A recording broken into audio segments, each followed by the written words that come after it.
Asher and Pipeman on W4CY Radio.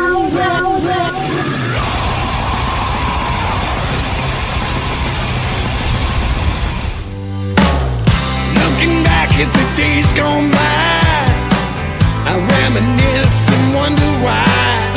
All the things I could have done when I was young. This is the Pipeman here on the Adventures of Pipeman W4CY Radio. And oh my God, I came in the studio today and there's no heat. And we're in South Florida, and who knew I'd ever have to worry about heat in my studio in South Florida. But that's why I'm all bundled up here on this interview. And the person we have with us, I mean, he's in Tennessee, so they had it a lot worse than us, I'm sure. So let's welcome to the show, JOHN CORABI. How are you? I'm good, buddy. I actually, we both got the email, dressed appropriately. So right.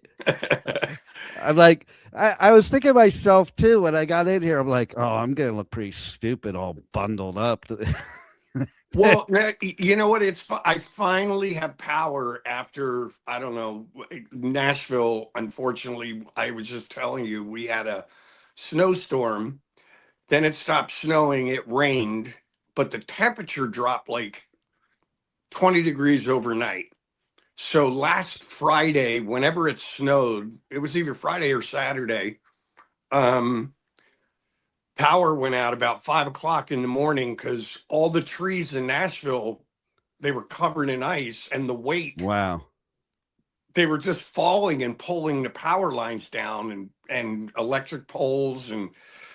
And then the other oddity that I didn't realize could happen, as I was also just saying, I had 3 huge trees in my backyard, and I was sitting outside having a cup of coffee, and literally like 3 trees in my backyard just exploded and fell into my yard. And I was like, what the hell? You know, it was weird, but they were eventually, you know, the news was saying on our phones, because that's all we had for a few days, Right. was the sap was freezing and expanding and just blowing the trees out. It was literally sitting in my neighborhood. You could just hear them popping. Like it was like gunshots just going off around the neighborhood. So we finally, I think a majority of Nashvillians have power now, but it took them almost 10 days. Wow. And it was cold. My neighbor or a friend of mine just had their power go on last night, and she took a photo of her thermostat in her house, and it was 33 degrees in her house. Oh man. Yeah, so it's been interesting, to say the least. Well, you know, it's funny too, because in line with your new single, When I Was Young in the Northeast, it would have been no big deal. And now it's like, screw this. I don't want this crap anymore. Well, you know, it's funny. I do love the Southern hospitality for the most part. I do love, there's something to be said about Southern hospitality and the usual friendly nature of people. But when it snows, you know, you know, you're in Southern Florida, so I imagine it doesn't snow there often. But when it snows here in Nashville, they are not prepared.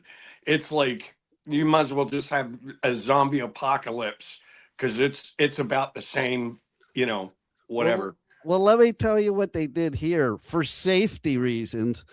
A bunch of the venues near our studio that had live music this weekend canceled the gigs because of cold weather. Like that would never happen. And it was a trip on Saturday during the day. I was like, I kept getting these notifications on my phone. I'm like, what are they talking about? It's nice outside. Like it was like in the 70s. And then all of a sudden these like 45-mile-per-hour winds kicked up when the sun went down. And we went down to like, my phone said 34 feels like 12. Yeah, that's for Florida. Right. That's like living in Greenland. So Maybe that's what it is, because, you know, the guy that wants Greenland, he's right by our studio. So maybe he's just trying to get people comfortable with the idea. I don't know. who knows? You know what? Let's. That's one subject I wish to avoid altogether. Oh, is yeah. Politics. I'm just laughing that you made the Greenland comment where I am right now. But I'm all about the music, because I tell you what, I have this idea that if we had like one major music festival that everybody had to go to throughout the whole world, we would end all the bullshit that's going on around the world, and we could all unite, because it's the best therapy and the best uniter. And you got some new music that's really badass. Thank you. So, just out of curiosity, were you able to hear the whole record or just the tracks that are out right now? I just got part. I didn't get the whole thing yet, but I Okay. liked the parts that I heard. Okay. Yeah, they normally send out some sort of a link where you can't really download it, but you can click on it anytime and just listen to it. And everybody that's gotten the link and heard the whole record you know, honestly, the response and the feedback that I'm getting has been incredibly, overwhelmingly positive. So I'm very happy about that. And you know, life is awesome in John Corabiville. So, how does it feel to like be doing this for all these years and then put something out like this that is just you being totally you and exactly how you want it to be? You know what? I got to be honest with you. Like, I see it's funny how a lot of these YouTube videos will just grab a comment for a thumbnail, you know. And I remember I was doing a conversation maybe about a year ago, and I made a comment like, yeah, sometimes I wonder why my bank account doesn't look like, you know, Nikki Sixx's or Steven Tyler's. So they ran with that, made me look like a complete idiot.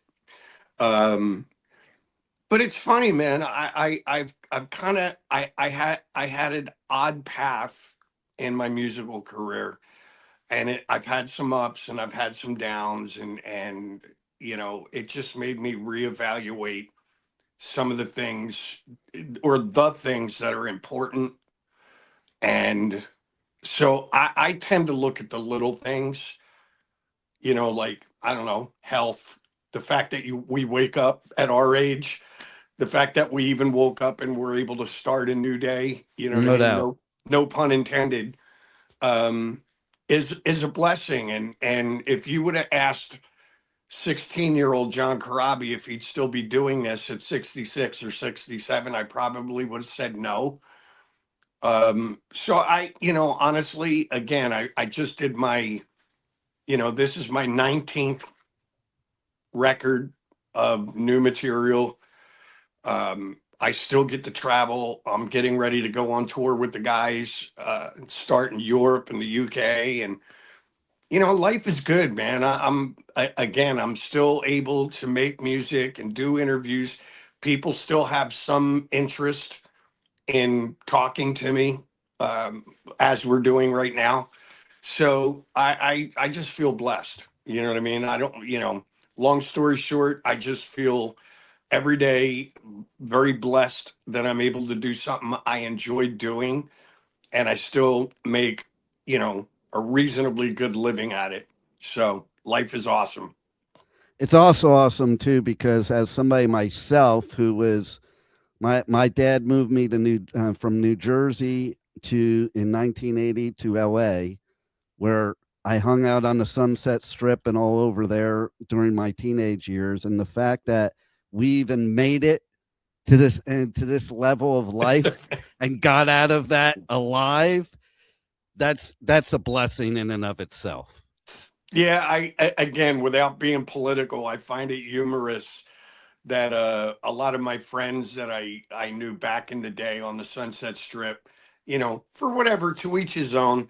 But some of them were like, having a hissy fit about the masks and the COVID shots and all this other kind of stuff. And I just laughed. I'm like, bro, the last time I saw you, you were snorting cocaine off a toilet seat at the Rainbow. Like, Right? seriously, this is what's driving you crazy right now. Oh, So no doubt, no doubt. Like some of the stuff that went on back then, oh my God, that you would even worry about anything now blows my mind. yeah, dude, it's like I remember, I don't know how old you are, but again, I'm gonna be 67 in April. And it's like, dude, I drank water out of lead spigots in the 60s, straight out of the thing, or fire hydrants. We would turn fire hydrants on in the summer, painted in lead paint and all, and I'm like, okay, whatever, eating a little sugar isn't going to kill me. Right?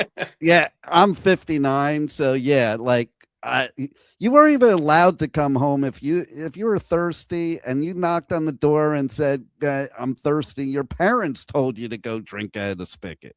Like, Yeah.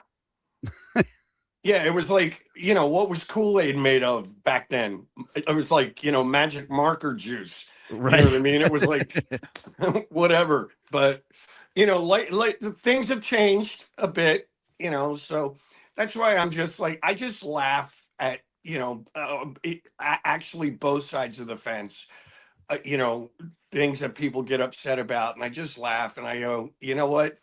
This is me just driving in my lane, man. I'm just keeping my mouth shut, doing my thing, and to each his own. Exactly, man. My viewpoint is like, if you really don't focus on certain things, they don't really affect your life in that great of a way, if at all. So like, just enjoy what you enjoy and be you. That's my thing, and that's why I think it's great for people like you to be able to still keep creating music. Like, and I'm in awe of it, to be honest, because I'm sitting here thinking, like, after all these years in the business, how do you still keep up and coming up with new material? It's obviously you don't want to repeat yourself, Right. So, but you know what, honestly, like, there's a few songs on this record, I've had people ask me like, like what made you write the lyrics to New Day, or what's the, when I was young. And, if you're just kind of look around you and and again, we're inundated 24/7 news cycles of goofy stuff every day.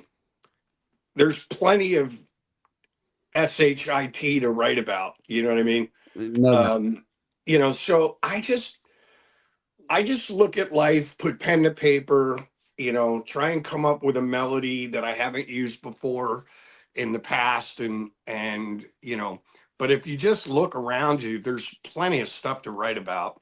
Oh yeah. You know, trust me. So, maybe next year I'll write a song called Exploding Trees. I don't know, Right. That would actually be a pretty cool song. I can Yeah. see that as a cool song. But it is amazing. There is always things to write about, isn't there? Like, I think there's a lot of things to write about in the 80s that, are similar things you could write about today. Yeah, honestly, doing this record, the only plan that I had doing this record when I sat down with Marti Frederiksen, for those who don't know, very good friend of mine. He's playing guitar with me in the band, but he's a incredible producer, songwriter. And I've had the pleasure of doing several records with Marti. And but he's like, so what do you want to do, Crab? And I said, when I was growing up, and I think this is something you could probably relate to, we just listened to music. And it wasn't unusual for a kid like me to go see, you know, Black Sabbath or Zeppelin on a Monday and then go see Cat Stevens or Jim Croce the next day, and then go see a prog rock band like Yes or Jethro Tull. You know what I mean? We just went, Totally. we just loved music. My mom had a massive record collection. So in my house, we were listening to everything from, uh, Johnny Cash, Frank Sinatra, Trini Lopez, to Led Zeppelin, Sabbath, Kiss, whatever. So my biggest thing doing this record, didn't know what I was going to write about.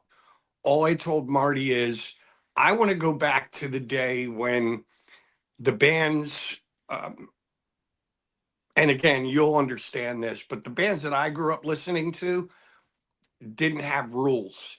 Yeah. They were allowed to be creative, regardless of what it meant. There was no boxes. Nowadays, you work in radio, you work in the music industry at all.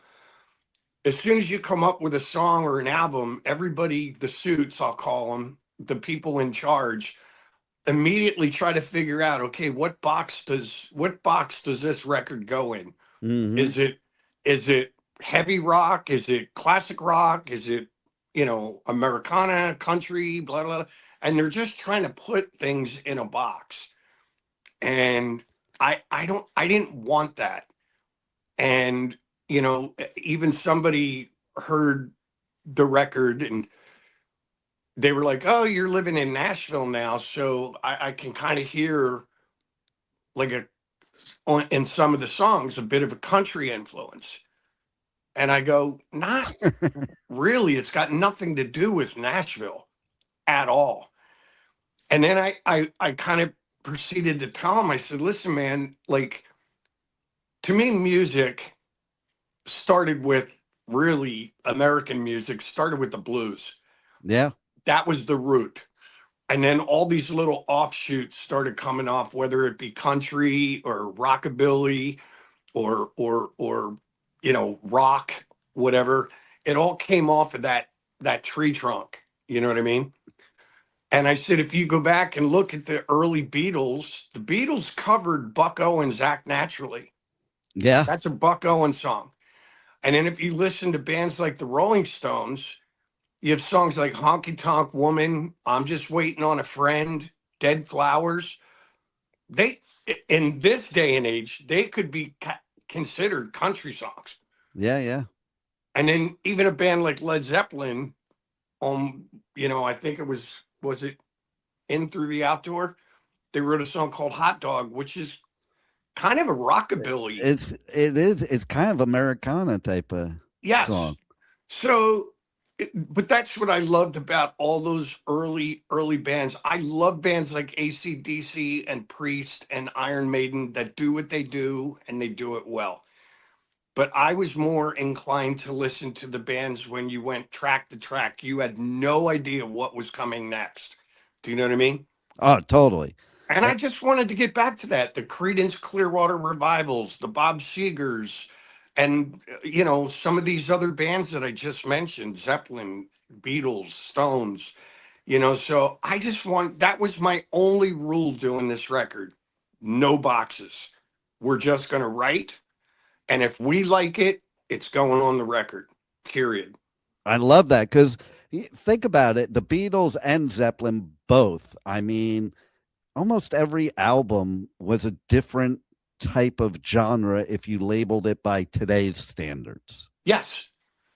And that was the brilliance, and I'm a bit of even though I've been doing this for 170 years, I love like music trivia.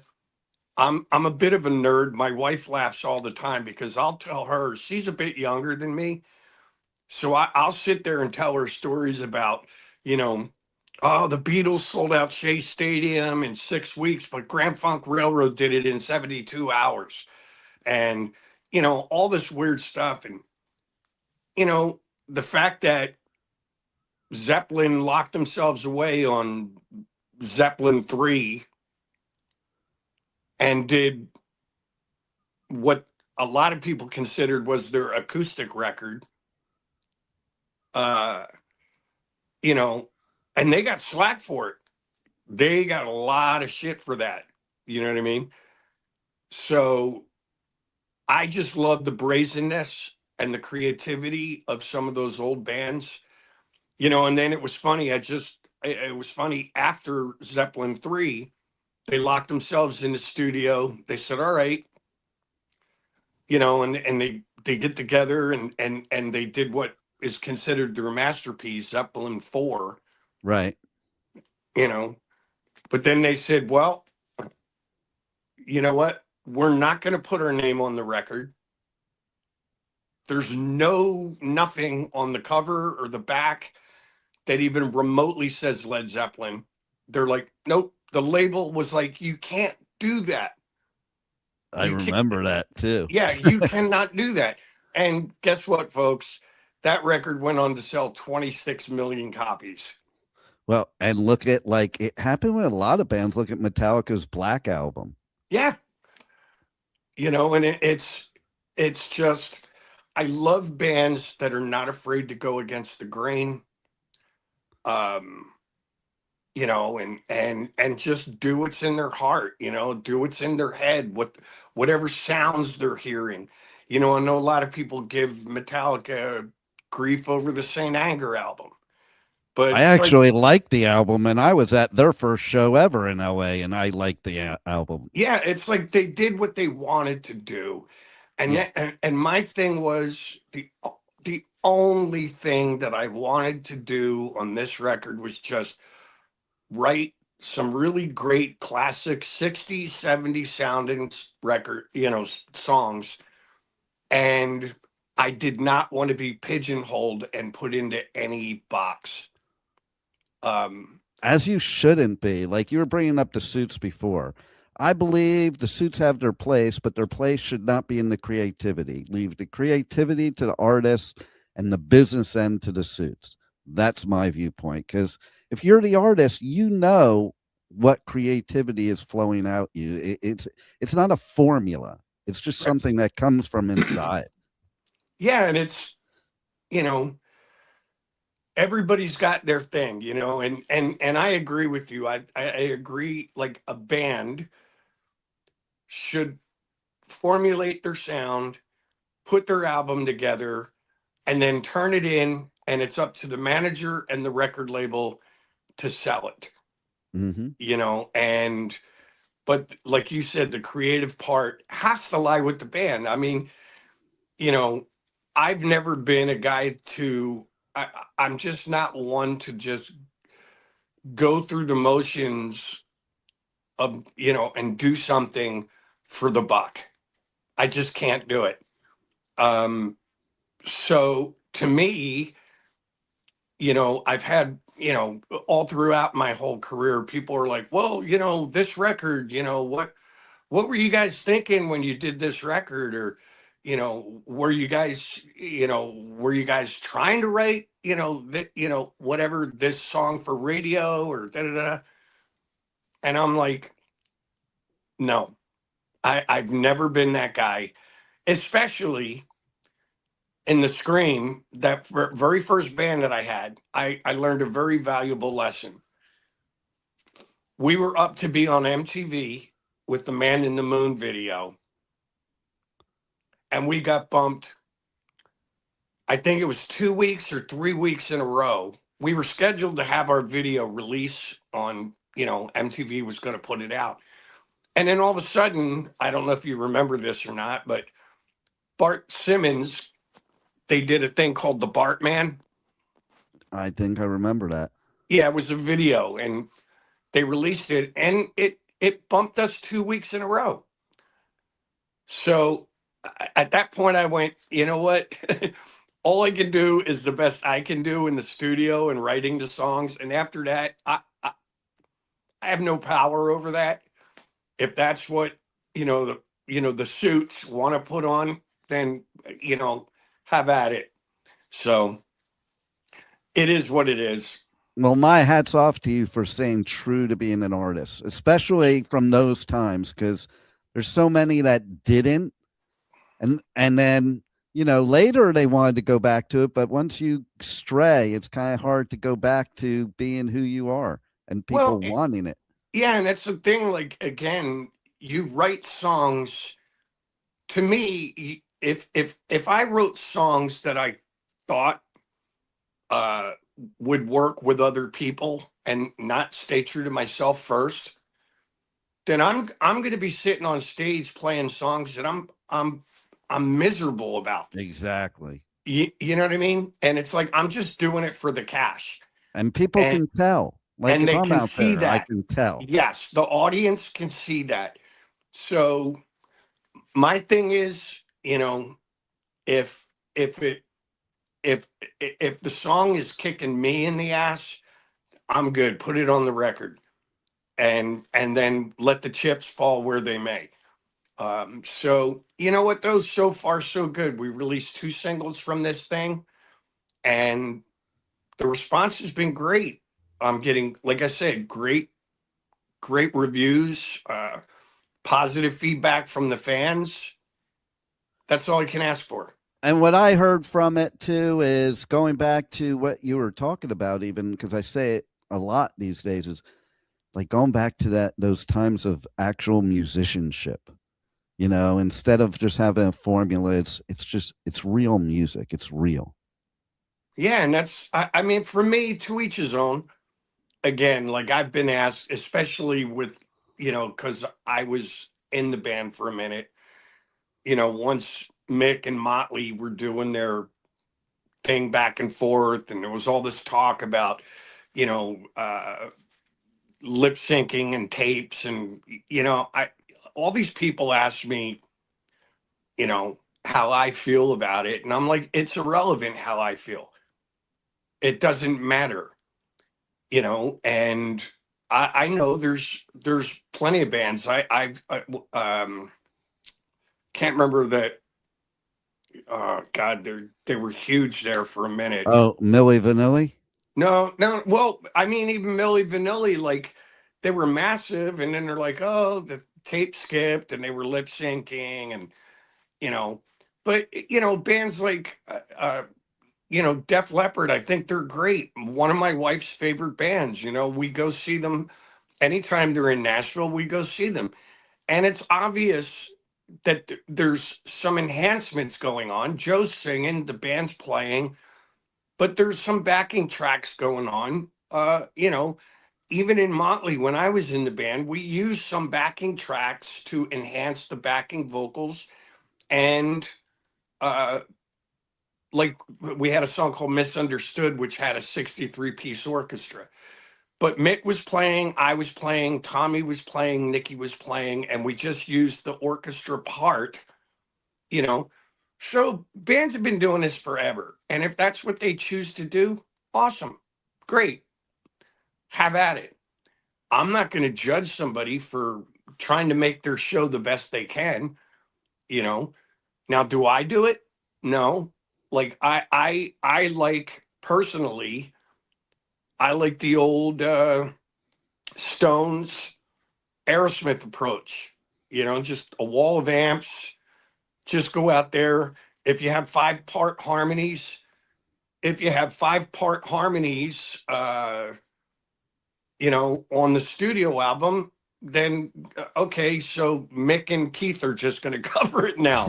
You know what I mean? They find the best two, and that's what they sing I think live. it's better that way anyway. Like live music should, like some of my favorite experiences of live music were screw ups because then you knew it was real. Like I have talked about this before on my show. You probably remember, like I was there at the US Festival in 1983 when David Lee Roth forgot the words to Ain't Talking About Love. Mhm. And he just said it to the crowd. He said, I effing forgot the words. And the whole place cheered. 300,000 people cheered. And I was cheering too. To this day, I think it's one of the greatest moments. Yeah, but for me, I was just more like again, if Aerosmith, I've seen Aerosmith like God 50 times. and it was more about the power, the rawness. Yeah. You know, everything in the studio was polished, but live it was just in your face, kick your ass, and just go. And that's how I, approach. There's nights where I get on stage and I go, ooh, I don't know, I'm not not feeling it. Don't know if I'm going to be able to hit that note. So guess what? I changed the melody a little bit. So I just so it's more about the rawness, the live thing, just whatever. But again, I agree. to each his own, man. I'm not here to judge somebody for what they're doing, how they're doing it, whatever. The No, fans but a true artist, like does what works for them, yeah, and it doesn't matter what anybody else thinks. yeah, I'm sure somebody saw Starry Night by Van Gogh and went, it's a lot of blue, buddy. It's a lot of blue. Like, Right? back it down a notch. You know what I mean? But it's like, it is what it is, man. Whatever. So how do people go and check out the new album? How do they connect with you on socials, check out tour dates, all that good stuff? Well, there's johncorabi.com. There's John Corabi official Instagram, John Corabi official Facebook. The new songs are all over YouTube. They're on Spotify, iHeartRadio, all the streaming sites. So if you know how to spell my name, you can find me.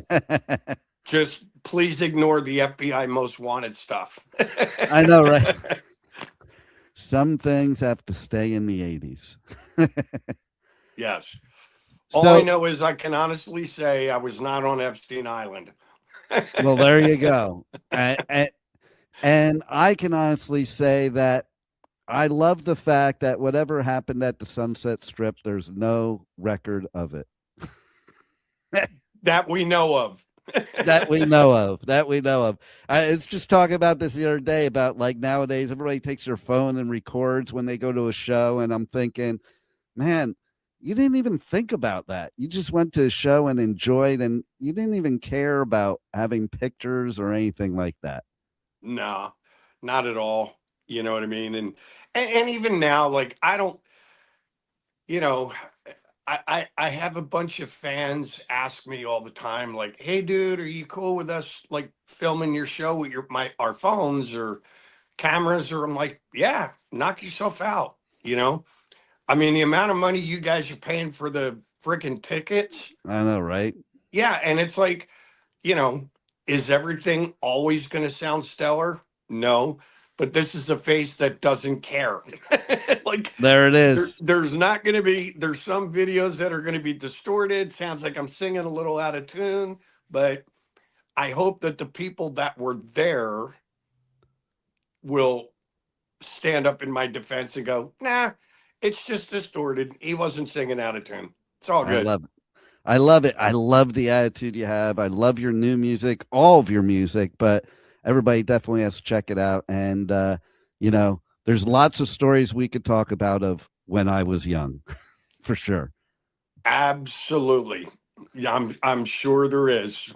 And it's a new day for John Corabi. From your mouth to God's ears, my friend. Yes. Well, thank you for still giving us great music and artistry after all these years. And thanks for being on the Adventures of Pipeman. And you know what? Thank you for the invite to talk. Anytime, brother. Anytime you need any kind of talk or promotion of your music, I'm there for you. All right, buddy. Stay warm. And when you're walking under trees, careful those falling iguanas. I know. I was taking a walk last night, and it's like dodging bombs.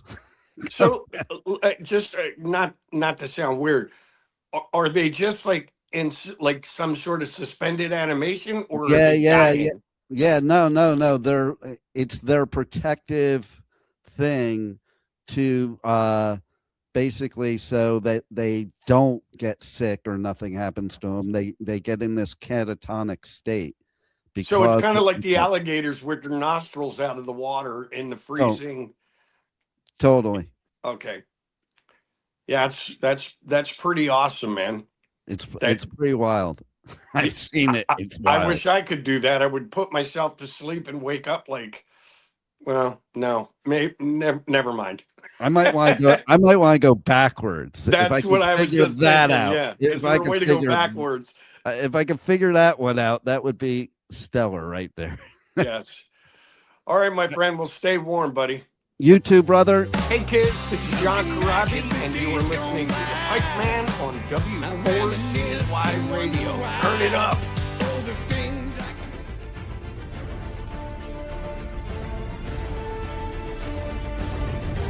Thank you for listening to the Adventures of Pipeman on W4CY Radio.